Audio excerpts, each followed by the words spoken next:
రుణం తిరిగి చెల్లించలేదని రైతుల ఇంట్లో టీవీలు, రీఫ్రిజిరేటర్లు ఎత్తుకెళ్తున్నారు బ్యాంక్ అధికారులు.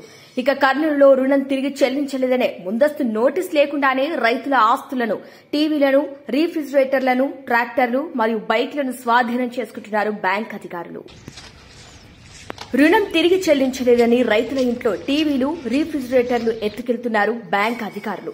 ఇక కర్నూలులో రుణం తిరిగి చెల్లించలేదనే ముందస్తు నోటీస్ లేకుండానే రైతుల ఆస్తులను, టీవీలను, రీఫ్రిజిరేటర్లను, ట్రాక్టర్లు మరియు బైక్లను స్వాధీనం చేసుకుంటున్నారు బ్యాంక్ అధికారులు.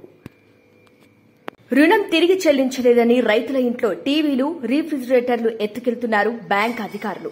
ఇక కర్నూలులో రుణం తిరిగి చెల్లించలేదనే ముందస్తు నోటీస్ లేకుండానే రైతుల ఆస్తులను, టీవీలను, రీఫ్రిజిరేటర్లను, ట్రాక్టర్లు మరియు బైక్లను స్వాధీనం చేసుకుంటున్నారు బ్యాంక్ అధికారులు. రుణం తిరిగి చెల్లించలేదని రైతుల ఇంట్లో టీవీలు, రీఫ్రిజిరేటర్లు ఎత్తుకెళ్తున్నారు బ్యాంక్ అధికారులు. ఇక కర్నూలులో రుణం తిరిగి చెల్లించలేదనే ముందస్తు నోటీస్ లేకుండానే రైతుల ఆస్తులను, టీవీలను, రీఫ్రిజిరేటర్లను, ట్రాక్టర్లు మరియు బైక్లను స్వాధీనం చేసుకుంటున్నారు బ్యాంక్ అధికారులు.